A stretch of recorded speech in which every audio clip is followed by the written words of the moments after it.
In this video, we'll examine how to complete the Incident Action Plan Safety Analysis, ICS Form 215A. On any incident, there are some given hazards we have to deal with, like night operations. Working in darkness is always dangerous. So how do we mitigate darkness? Well, we may need to order light towers to light up the area. The ICS Form 215A is where we document those hazards and mitigations.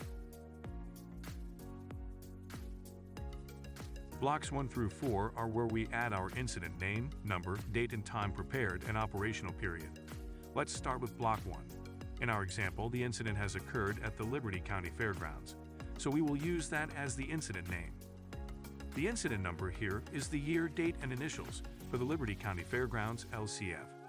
Incident commanders receive the incident number from dispatch command, or they create their own based on local protocols. Block 3 is for the date and time the form is being prepared. Block 4 is our operational period, which includes the date and time range. Now let's move to the meat of the form. Block 5 is where we write down the incident area we're going to analyze for potential risks and hazards. The first row can be used to show hazards and mitigations that affect the entire incident. The rest of the rows will be listed in the same order as on our operational planning worksheet, ICS Form 215, so that each work assignment will directly correlate to the risks and mitigations associated with it. Our first incident area is LE perimeter and traffic control. This indicates that law enforcement, or LE, will engage in perimeter and traffic control. Block 6 is where we list those risks and hazards.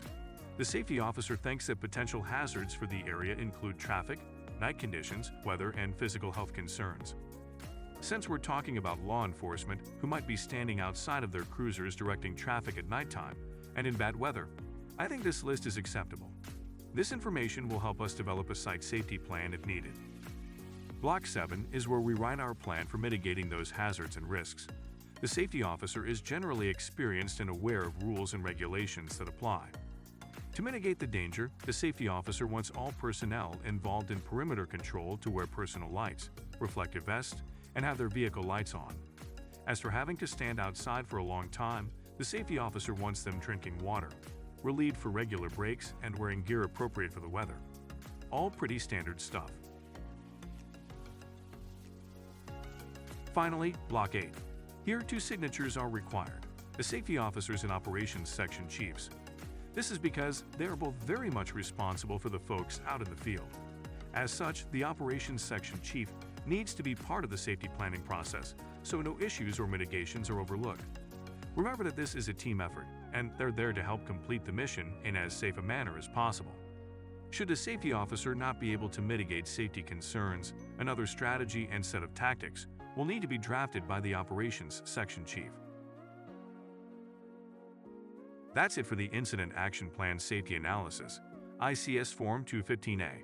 Thanks for watching.